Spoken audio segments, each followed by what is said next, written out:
estamos también. Recuerden que a partir de la semana que viene arrancamos en nuevo horario con una nueva casa también que nos recibe a partir de las 7 de la mañana. Vamos a arrancar bien tempranito para acompañarte.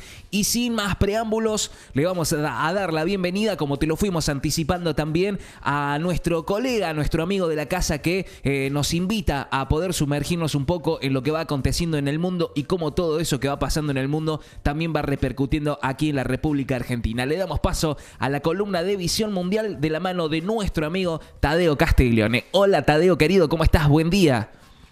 Muy buenos días, querido Bruno, y a toda la audiencia. Como siempre, un placer estar junto con ustedes. Bueno, se viene movidito todo lo que va a estar aconteciendo o todo lo que está pasando, ¿no? Ya con lo que ha sucedido en Francia, con, bueno, esta inauguración de los Juegos Olímpicos. Si vienen las elecciones en Venezuela también, algo que hay mucho foco puesto en lo que va aconteciendo allí. Hubieron reuniones también por parte de los principales referentes o la principal referente del Fondo Monetario Internacional con nuestro amigo Luis Toto Caputo, intentando ahí, bueno, una especie de sobadita de espalda, ¿no? Que le han hecho para tratar de ver si pueden tener algunos fondos frescos.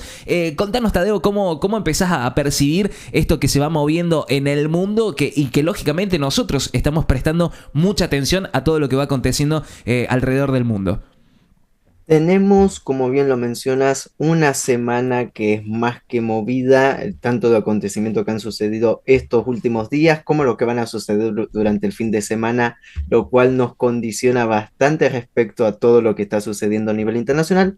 Un mundo, como siempre decimos, en constante movimiento con una dinámica que hay que seguirla para no quedarse atrás, porque esto es como el tren, si uno no está arriba, pues bueno, lo va a ver de lejos y se lo va a perder. Pero la situación internacional, como bien indicas, al menos el panorama que pinta con respecto desde la Argentina hacia el exterior, es muy interesante para tener mucho énfasis puestos, pero también muy complicado debido a que no siempre se toman las mejores medidas desde los ámbitos locales, los cuales se ve reflejado en lo internacional.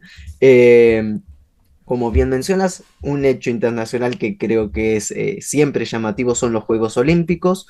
Creo que en los últimos Juegos Olímpicos ha ido perdiendo ese color, esa Coincido. alegría, esa magia que se tenía anteriormente. Había mayor énfasis tanto en lo mediático como en lo nacional, lo que es la representación olímpica, con no únicamente un equipo de fútbol, sino con todas las disciplinas deportivas tenía un énfasis, al menos desde Argentina, mucho mayor de lo que se está presentando en este Juego Olímpico. En el anterior también ya viene en declive, pero este en particular también tiene un gusto de desgaste internacional en los cuales lamentablemente la política también tiene su mella en lo deportivo, pese a que está prohibido y que se había dicho claramente que esto no puede ser así, que son dos temas aparte, pero vemos selecciones de países enteros que no pueden competir en los Juegos Olímpicos cuando eran los Juegos neutrales del mundo.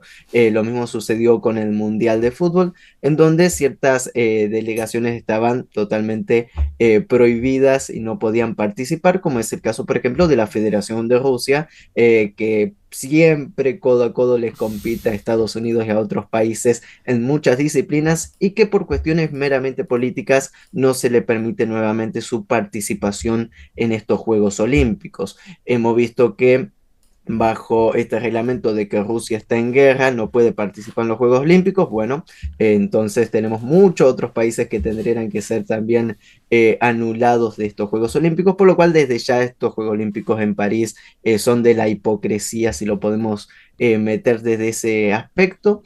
Pero también hay una gran desorganización y esto ha sido noticia a nivel internacional debido a la falta de seguridad, los robos constantes a las diferentes delegaciones. Leí ayer que habían, además de lo sucedido con Argentina, que fue escandaloso, una selección deportiva de Australia también sufrió importantes robos y esto no parece ser hechos aislados, sino continuos. Entonces, marca que tal vez París no estaba preparada para la celebración de estos Juegos Olímpicos.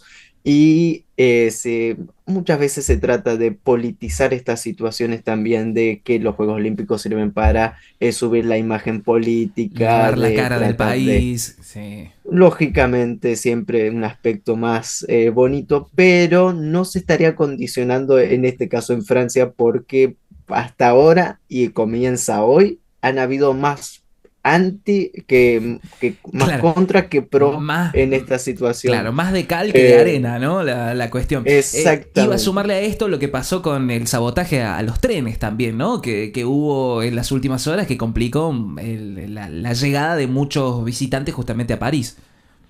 Sí, y un choque ayer entre manifestantes pro-Israel y pro-Palestina. Hay muchos manifestantes a favor de Palestina que decían, siguiendo esta lógica de un país en plena guerra, no puede participar de los Juegos Olímpicos. A ver, se prohibió a Rusia porque bajo las mismas condiciones no se prohíbe a Israel Israel, claro. y no. Entonces ahí hubieron manifestaciones también respecto al uso del velo en las mujeres islámicas para ciertas disciplinas. El Comité Olímpico lo permite, pero por ejemplo la selección de vóley femenino de Francia, la misma selección francesa, que gran parte de sus componentes son mujeres musulmanas, le ha prohibido a sus propias participantes poder competir con el velo islámico. Entonces hay muchas cuestiones que son casi contradictorias y que no coinciden de todo, lo cual empaña un poco el panorama de estos Juegos Olímpicos. Hubo un pedido incluso del Papa esta semana de que, bueno, la tregua olímpica, la famosa tregua Tregua olímpica, olímpica claro. a nivel internacional, tampoco se aplica. Entonces, hay muchas cuestiones que más allá desde lo mediático, desde lo deportivo, pasando por lo político y lo geopolítico, empañan la celebración de estos Juegos en París, que por cierto, yo personalmente siempre me gustaba ver todas las disciplinas porque hay deportes prácticamente únicos, Sí. muy interesantes para hacer un seguimiento, pero bueno, lamentablemente las situaciones lo condicionan bastante en esta oportunidad. A esto le voy a sumar, Tadeo, algo que también había escuchado algunos análisis que daban cuenta de que era una vidriera del ocaso de Occidente en toda su cuestión cultural, deportiva, política, etcétera, etcétera. Iban a mostrar estos Juegos Olímpicos como la vidriera de que, che, Occidente está en declive, ¿no? Y evidentemente viene mostrando y afirmando, ¿no? Esas declaraciones. Sí, lógicamente un análisis que hemos venido haciendo desde hace bastante tiempo, de que no todo lo que nos venden hay que comprarlo tal cual como es. La semana pasada también habíamos estado hablando un poco sobre la inseguridad en Francia y estas medidas del gobierno para, bueno, tapamos la pobreza abajo de la alfombra en vez de dar soluciones creíbles a largo plazo. Entonces, bueno, todo esto marca ese panorama que se enrumba respecto a eso.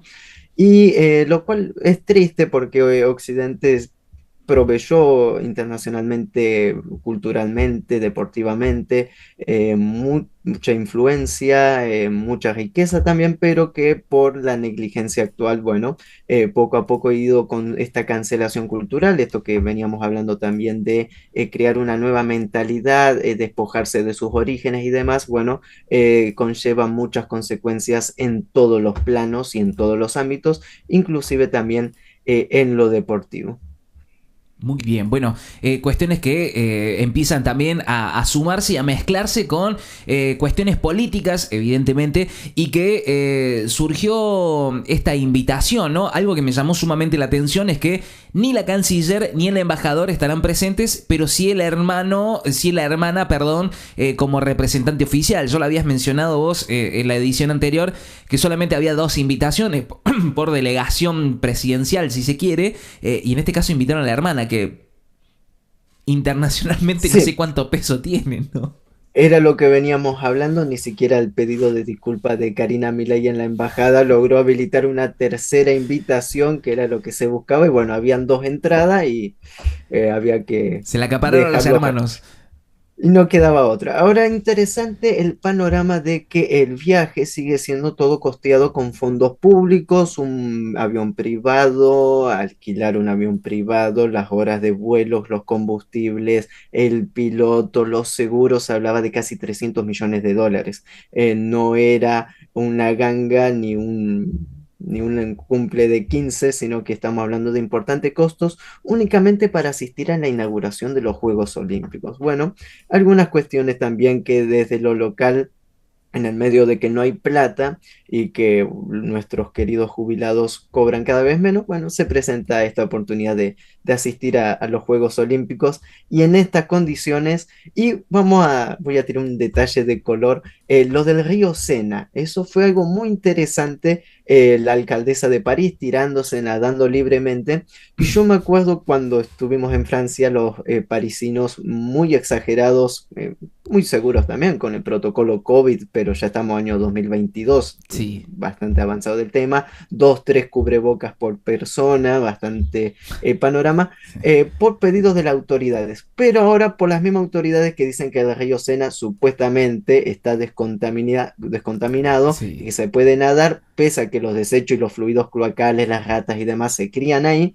pues bueno, la gente hemos visto imágenes de gente nadando sin ningún problema, entonces un puntito para notar que tal vez no son los chinos o los norcoreanos los que obedecen estrictamente a lo que dice el gobierno, sino que también hay otros que por ahí obedecen más a los medios que a la misma realidad.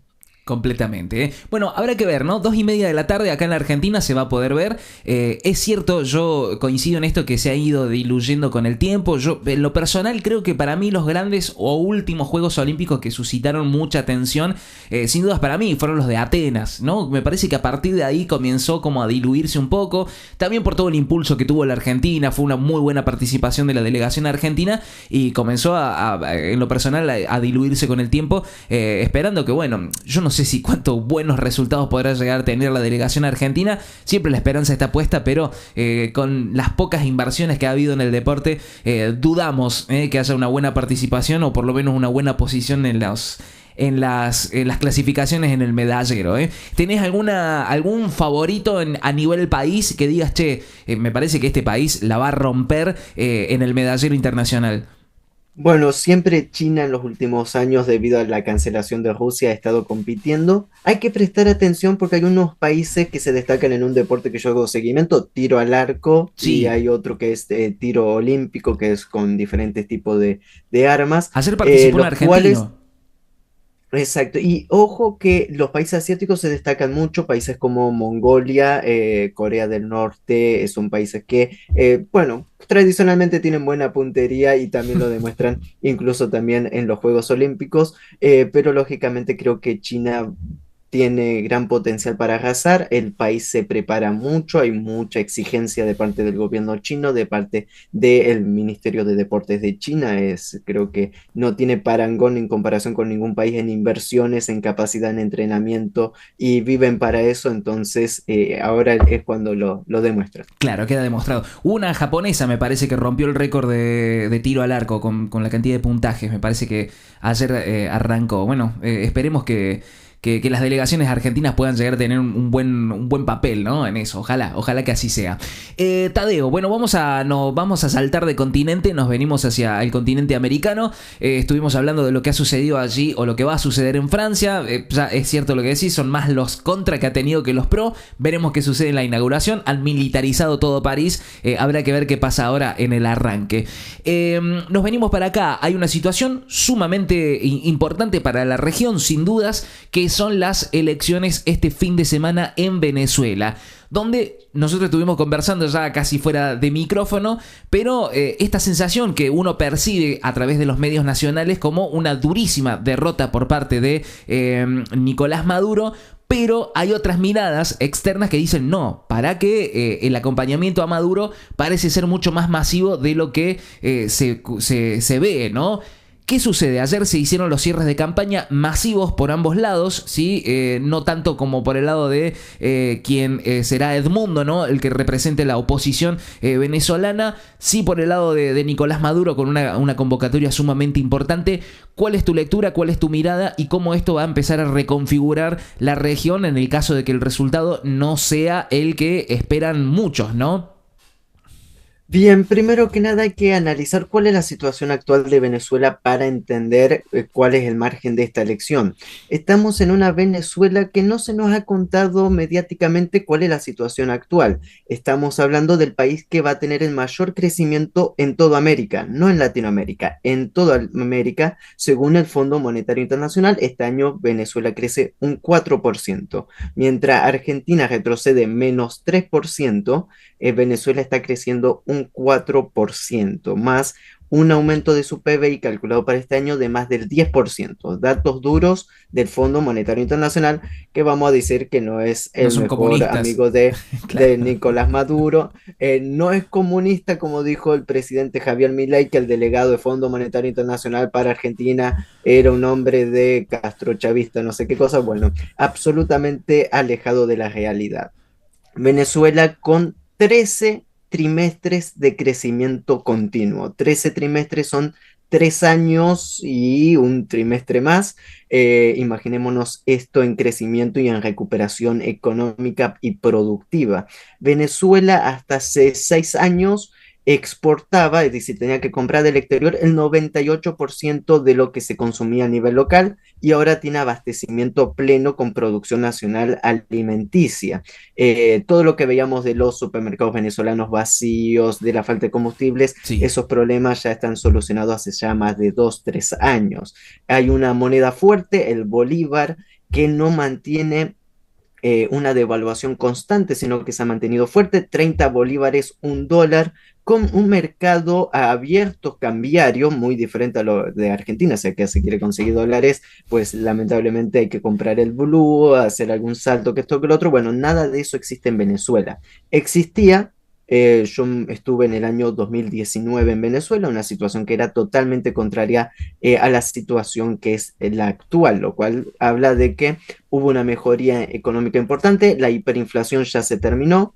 Este año Venezuela va a tener una inflación anual aproximada del 50%, el año pasado tuvo del 100%, lo cual viene marcando una gran Un descenso. deceleración. Ujú. Año 2018, 300.000% la inflación de Venezuela, dicha por el mismísimo gobierno. 300.000. Acá 300.000% fue la inflación en Venezuela. Una locura. Entonces, acá teníamos a Javier Milei, que dijo que supuestamente él pasó del 17.000 Sí, al 20, no sé cuánto, sí. pero eso era en cálculo imaginario, esto es cálculo real. Reales.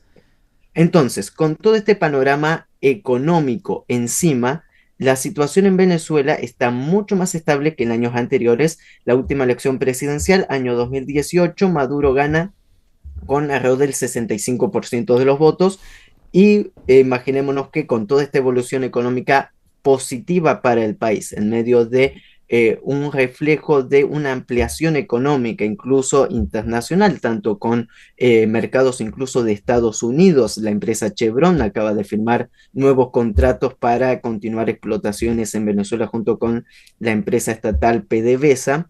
Entonces marca que hay una verdadera recuperación económica en todos los aspectos, en todos los sentidos en Venezuela. Y lo económico, lógicamente, condiciona también lo político electoral. ¿Por qué hacemos todo este análisis? Porque si en el 2018 Maduro fue reelecto con el 65% de los votos en un contexto contrario y Complejo. sumamente complicado, el actual es muy beneficioso porque ha demostrado que el gobierno, más allá de que le echan la culpa de que la crisis fue provocada o por las sanciones o por la negligencia del gobierno, ahora está mucho mejor parado, porque no únicamente ha demostrado resultados desde el aspecto económico, sino también en lo social. 5 millones de viviendas entregadas en los últimos 12 años. En los 12 años de gobierno de Nicolás Maduro, 5 millones de viviendas entregadas. Hay planes para hacer 3 millones de viviendas extra para el pueblo. Viviendas, vamos a decirlo, con 2 habitaciones, acomodada y demás, con cuotas y todo lo demás, Sí, sí. accesibilidad directa al pueblo. Entonces, todos estos condicionamientos refleja que Nicolás Maduro está muy bien posicionado. Como bien mencionabas, los cierres de campaña fueron masivos el día de ayer en Caracas, las 7 avenidas principales de Caracas totalmente colmadas de personas, como dicen los venezolanos, llenazo. Ayer lo leía muy gracioso porque literalmente los venezolanos dicen llenazo, pero esa palabra no existe en el idioma español, pero marcaba que las 7 avenidas de Caracas era una montaña de gente y Nicolás Maduro ha recorrido en esta campaña electoral en los últimos 4 meses más de 300 ciudades de Venezuela con actos multitudinarios, con obras, con inversiones y demás. ¿Cuál es el aspecto y la situación política actual en Venezuela? Bueno, no es Nicolás Maduro versus el candidato de la oposición Edmundo Urrutia, sino que hay 10 candidatos que se presentan a estas elecciones. No estamos Sí. hablando de una oposición unificada en un solo candidato, sino que tienen 9 candidatos diversos, mientras que el Partido Socialista Unido de Venezuela va con una conglomeración de partidos que se llama Gran Polo Patriótico, que son 12 partidos que apoyan a Nicolás Maduro. Mm. Y algo interesante que hay que también notar es que ningún gobernador de la oposición, que gobiernan 3 de los 23 estados de Venezuela, han dado su apoyo formal A a Edmundo. Edmundo Urrutia, Mm. lo cual es interesante porque no hay poder territorial que apoye al candidato de lo que se llama la Plataforma Unitaria Democrática, que es el núcleo duro de la oposición venezolana. Eh, Todo esto condiciona a que más allá del pulso que se ve en las calles, que es muy favorito para un solo candidato, la situación económica, la situación social, todo apunta a que Nicolás Maduro va a sortear estas elecciones sin mucha dificultad. Y un punto interesante que creo necesario mencionar es cuántos porcentajes de votantes hay en Venezuela. Y es interesante este aspecto para tenerlo en cuenta de por qué siempre se dan estos resultados y no es fraude electoral. ¿Qué es lo que sucede? En Venezuela el voto no es obligatorio, es voluntario. Ahí va. Históricamente hay un 35-40% de la población que nunca va a votar. Es Se queda en su casa, decide no participar, alto porcentaje, totalmente ¿no? correcto. Es un porcentaje importante, pero es histórico. Incluso en los mejores momentos de Chávez nunca se superó el 70% de participación Del padrón. Ujú. electoral. ¿Qué es lo que sucede? El núcleo duro del chavismo es 35% de la población. Lógicamente, con una participación menor del 60% o del 60%, estos números te dan de que Maduro gana 55% caminando. Y con el contexto económico actual, es muy probable que lo que en Venezuela le dicen los nini, los que no están Ni ni un de un lado ni lado del ni del otro. otro, Sí. este punto del 40%, más o menos, no va a ir a votar porque no tiene ninguna obligación ni ninguna responsabilidad y las situaciones no le afectan en sus bolsillos. Entonces, muy probablemente esto también condicione lo que va a ser una victoria del chavismo y que se ve en las calles y que se ha dado incluso en las últimas horas muchos opositores políticos, líderes municipales y demás, llamando a votar a Nicolás Maduro. Y gente que es opositor férrea a Nicolás Maduro, llamando a que el voto para la continuidad, para la recuperación, por la paz, principalmente por la paz del país, sea para Nicolás Maduro. Tadeo, iba a preguntarte, me llama la atención porque empecé a ver en los medios esta cuestión de distintos invitados a ser veedores de estas elecciones. ¿Esto se da siempre? ¿En la Argentina pasa que cuando hay elecciones se invitan a veedores internacionales a que controlen, entre comillas, las elecciones? ¿Cuál es el laburo del veedor? Bien, es costumbre de todos los países tener una lista de invitados internacionales como acompañantes electorales. Generalmente lo que se hace es a través de los parlamentos invitar a países aliados, a países con que se tiene buena relación, para que vengan a observar las elecciones en el país. Todos los países del mundo lo hacen. Generalmente hay organizaciones específicas de veedores internacionales que hacen seguimiento para transparencia en elecciones, son invitadas, se les muestra el sistema, cómo son todas las garantías de seguridad y demás, y es algo totalmente normal. Incluso Mercosur tiene una delegación, la CELAC tiene una delegación, la Unión Europea tiene una delegación especial, y bueno, es cuestión de invitaciones formales.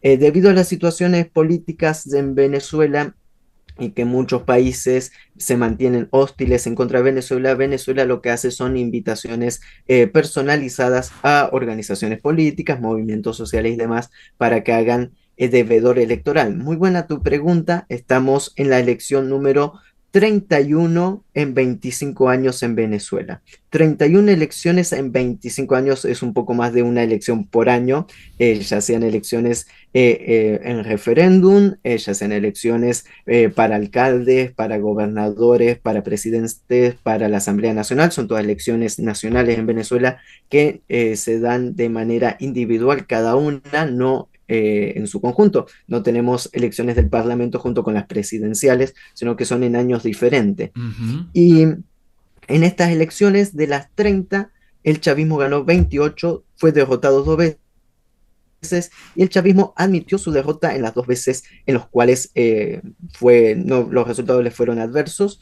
Y esto demuestra también una falsa posición mediática que se ha dado de que el chavismo no va a reconocer los resultados electorales, cuando históricamente el 100% de las veces que fue derrotado lo reconoció, mientras que la oposición jamás reconoció una victoria del otro lado. Es decir, cuando pierdo es fraude, cuando Cuando gano gano, hubo transparencia. claro. Y los veedores electorales juegan un papel vital para comprobar de que este sistema funciona, Ujú. y esto hay que mencionarlo de la siguiente manera. Jimmy Carter. Jimmy Carter fue un expresidente de Estados Unidos, todavía Sí. vive, 99 años, incluso acaba de superar un cáncer en el cerebro, una persona prácticamente ahora indestructible pese a su edad. 99 años, tiene un centro electoral que se llama Centro Jimmy Carter, y el Centro Jimmy Carter ha dicho en reiteradas ocasiones, y en esta también, que el sistema electoral de Venezuela es el sistema más eficiente del mundo porque tiene muchas garantías de seguridad. No únicamente es digital, sino que también cada persona pone su huella digital, tiene un captahuellas, entonces su habilitación es única y repetible para votar, y tiene un sistema de seguridad y seguimiento muy amplio, por lo cual las denuncias de fraude generalmente quedan en el aire y no se pueden comprobar, porque más allá del voto digital también se imprime una papeleta de cada voto, y todas las bioseguridades de seguridad biométrica y demás dan a entender de que no se puede falsificar una elección de esa dimensión. Estamos ¿Qué es lo hablando, que perdón, sucede? sí, perdón, Sí. estamos hablando de Jimmy Carter, un expresidente de los Estados Unidos, sabiendo la relación de Estados Unidos con Venezuela, evidentemente no hay ningún favoritismo, sino están justamente siendo objetivos. Lógicamente, lógicamente, y es interesante todo este contexto que da estas elecciones, porque como bien los mencionabas, los medios a nivel internacional, a nivel nacional, hablan de una derrota segura del chavismo, cuando el pulso en las calles no es de derrota electoral. Cuando el chavismo perdió la Asamblea Nacional, hubo un pulso que marcaba que iban a perder, pero no se estaría reflejando en esta ocasión. Y un puntito extra de que por qué los medios de comunicación a nivel internacional dicen que va a perder el chavismo, porque la oposición, Edmundo Urrutia, María Corina Machado, que está inhabilitada y que mandó a su caballito, están denunciando que va a haber un fraude electoral, están cantando fraude antes de tiempo, porque lo que se planifica es un escenario de violencia luego de las elecciones presidenciales. Muy probablemente, ellos ya dijeron, no van a reconocer los resultados electorales. El Consejo Nacional Electoral invitó a todos los partidos opositores para que firmen que van a reconocer los resultados. 9 candidatos firmaron, el único que no firmó es Edmundo Urrutia, por lo cual esto hace más de un mes. Ya están diciendo que no van a reconocer los resultados, y que lamentablemente, Dios quiera que no, pero luego de las elecciones van a hacer alguna intentona de nuevamente desestabilización, protestas callejeras y demás, los cuales vamos a tener que hacer un seguimiento bastante amplio, porque es un país importante para Latinoamérica, un país que mantiene una gran relación de hermandad con todos los países, con Argentina, y también tiene su peso específico en lo que es respecto al comercio internacional de hidrocarburos y muchas otras cuestiones, que una desestabilización en Venezuela lógicamente repercute a toda la región. Ya lo hemos visto en años anteriores, como esta mega crisis económica, ahora solucionada, acarrió que hayan gran cantidad de inmigrantes hacia los países vecinos, los cuales han llegado hasta aquí mismo, la ciudad de Plotier, en la provincia de Neuquén. Muy bien, bueno, a estar atentos. El domingo es, ¿no? El domingo son las Domingo. elecciones. Muy bien, bueno, seguramente habrá mucha cobertura de muchos medios, hay mucho interés con respecto a lo que vaya a suceder ahí en Venezuela, que bueno, evidentemente tiene un crecimiento que ojalá, ¿no? Lo que decían que Argentina se iba a convertir camino a Venezuela, ojalá hubiese sucedido leyendo los números de ahora, ¿no? Un punto interesante, el gobierno del chavismo, Nicolás Maduro, hizo campaña diciendo quieren convertirse en Argentina, Claro, todo hablando del al retroceso, revés. hablando de la pérdida de todos los derechos. Bueno, Claro. muy interesante cómo se invirtió, se dio vuelta la tortilla. Sí, nombran como nombraban acá Argenzuela, ¿cómo será allá? Sí, no, Venezueltina, no sé cómo lo irán a mezclar ellos, pero bueno, evidentemente cómo se empieza a invertir esta cuestión. Bueno, una situación que aparte también, ¿no? Haciendo una lectura y también según declaraciones que han hecho, evidentemente el tratar de recurrir al Fondo Monetario Internacional es algo que muchos gobiernos conservadores o de la derecha o alineados a estos justamente estos sectores más alineados a las políticas que lleva adelante Estados Unidos, evidentemente también una elección que sea contraria, ¿no? O que le dé un triunfo a Edmundo va a implicar que seguramente se acerquen al Fondo Monetario Internacional para poder solicitar seguramente préstamo. Esto también implicaría una complicación para la República Argentina, teniendo en cuenta que la Argentina está detrás de estos fondos que puede llegar a brindar el Fondo Monetario. Entonces va a haber seguramente una lucha entre Venezuela y la Argentina en el caso de que el resultado sea adverso para Nicolás Maduro. Hablando del Fondo Monetario Internacional, ayer hubo una reunión, estuvo Cristalina Georgieva con el Toto Caputo. Está la formalidad de decir, che, está todo bien, vienen bien, pero hay algunas observaciones. ¿Cómo se viene desarrollando la política estadounidense tras la baja de Joe Biden de su candidatura? La asunción, entre comillas, porque todavía no está oficializada, pero evidentemente está recibiendo el apoyo de muchos sectores, de Kamala Harris. ¿Qué implicaría que Kamala sea ahora la nueva opositora de Donald Trump? Y cómo eso va a repercutir también acá en la República Argentina, teniendo en cuenta que Donald Trump fue el que hizo el préstamo más grande de la historia del Fondo Monetario. Y la Argentina dice, che, si Donald en ese momento nos prestó un montón de guita que antes no prestaba, evidentemente ahora cuando asuma lo primero que va a hacer es prestarnos guita nuevamente. Esa lectura se hace en los Estados Unidos y cómo empiezan a tomar Donald Trump o el sector de los republicanos esta asunción de Kamala Harris como la próxima candidata justamente dentro de los demócratas. bien, muy buenas preguntas para responder en 5 minutos. Es muy interesante lo que mencionas. Primero que nada, la bajada de Biden ya se daba por sentada. Kamala Harris no es que sea más competitiva que Biden, eso es algo interesante. El Partido Demócrata está haciendo una muy mala elección, una señora que tiene una popularidad bajo cero, que no tiene un buen carisma ni nada, pero que bueno, toda la partidocracia de los demócratas podría ir a llevarla y empujarla a ser competitiva, le van a tener que maquillar bastante. Mejor candidata era Michelle Obama. Si se presentaba Michelle Obama, la esposa Obama, todos dan por sentado que ganaba caminando. Sí, Pero bueno, estas son cuestiones internas políticas en Estados Unidos. ¿Qué es lo que sucede? Nadie habla de Argentina. Lógicamente acá es un debate entre republicanos y demócratas, entre un nacionalismo imperial norteamericano versus un partido demócrata pensando hacia el exterior, hacia un globalismo. Los dos son igual de malos para muchos países, sí. pero con sus diferentes connotaciones lógicas. ¿Qué es lo que sucede? Donald Trump en su época sí fue vamos a decir, tampoco el gran amigo de Argentina, porque fue el que cerró las exportaciones de los limones que se iba a vender a Tucumán, nunca funcionó nada de eso. Sí accedió para el préstamo, pero hay que entender el mecanismo del Fondo Monetario Internacional, que no es porque Estados Unidos diga sí, habilitado le prestamos, se presta, sino que hay una proporción internacional de muchos países, muchos factores que son dentro del Consejo del Fondo Monetario, Los que quienes dan el ok aprueban o o no. desaprueban Claro. los créditos a dar.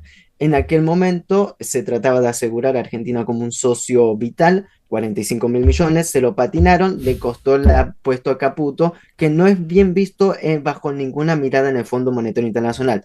La señora Georgieva, una señora de origen búlgaro, es muy formal, ella es la imagen visible del Fondo Monetario, pero por abajo la estructura siempre le ha bajado el pulgar al señor Caputo. Las condiciones internacionales no son las mismas que cuando estaba Donald Trump para prestar otros 45.000 millones en la actualidad de Argentina. La situación es muy complicada y internamente en Estados Unidos lo que se debate más bien es cómo se va a continuar con el conflicto en Europa, ya sea que ganen los republicanos o los demócratas. Los demócratas apuestan por hacer una jugada fuerte en Ucrania. Donald Trump quiere retroceder de ese conflicto y quiere volver a analizar cuál es el papel de la OTAN a nivel internacional, porque él quiere que le paguen dinero. Lo que está buscando Trump no es dar dinero, sino que le paguen dinero a Estados Unidos. Entonces no están en la posición, es muy infantil lo que se ve en Argentina apostando a un candidato que tiene más problemas para solucionar a nivel interno y a nivel externo de la política de su país que preocuparse por Argentina. Entonces, quienes esperan un Donald Trump que si bien, aunque gane en noviembre, asume en En enero, enero, claro. agonizar toda la situación económica y hacer un mega contraajuste como para estirar hasta el último centímetro hasta que asuma en una esperanza vana con un contexto internacional negativo, pues bueno, sería hacer una apuesta fuerte sin tener ningún resultado seguro. La elección en Estados Unidos, en el contexto de que Kamala Harris sea la candidata, que parece ser que así va a ser, hay que ver a quién lleva de vicepresidente. Yo creo que ahí es donde el Partido Demócrata puede hacer las diferencias para achicar con el Partido Republicano y después, bueno, todas las artimañas que se utilizan en la política en Estados Unidos, igual que en la de cualquier país. Vamos a decirlo así, el sistema electoral de Estados Unidos no es la gran cosa. Cuando hablamos compra de voto, compra de voluntades, votos por correo sin certificar, votos de ciudadanos muertos, bueno, todo eso existe, no es ningún secreto en Estados Unidos. La película de El Irlandés, si alguien quiere ver una buena película de 3 horas, también lo refleja de cómo ganó el Partido Demócrata con Kennedy yendo a votar repetidamente con la mafia italiana de soporte. Entonces, eso es Hollywood, pero era la realidad. Bueno, eso sigue existiendo en Estados Unidos, es indudable. Y bueno, ambos sectores, republicano y demócrata, lo utilizan en sus diferentes estados. Por lo cual, el panorama electoral ahí lo veremos. Vamos a ver qué sucede. Tadeo, antes que Don Zoom nos corte, agradecerte nuevamente, como siempre, este tiempo que nos dedicas para poder conocer qué pasa en el mundo y este análisis que viene siempre de la mano tuya con Visión Mundial. Tadeo, buen fin de semana y estaremos atentos a qué pase en Venezuela este fin de semana. Muy buen fin de, un saludo a todos y seguiremos atentos. Muchísimas gracias. Abrazo grande. Tadeo Castiglione haciendo Visión Mundial, este repaso por lo que va aconteciendo en el mundo de la mano de este gran especialista, amigo de la casa como es Tadeo Castiglione, repasando justamente todo lo que va pasando, aconteciendo en el mundo. Hemos hablado de lo que está aconteciendo justamente en París con los Juegos Olímpicos. Hemos hablado también de lo que va a suceder este fin de semana en Venezuela con las elecciones que evidentemente son súper importantes, no solamente para la región, para la Argentina, sino también para el mundo, y también esto que va pasando en los Estados Unidos con la llegada de Kamala Harris como la nueva candidata por los demócratas para enfrentar justamente a Donald Trump en noviembre para las elecciones en los Estados Unidos. Pasó Tadeo Castiglione, pasó Visión Mundial por acá, por No La Ven.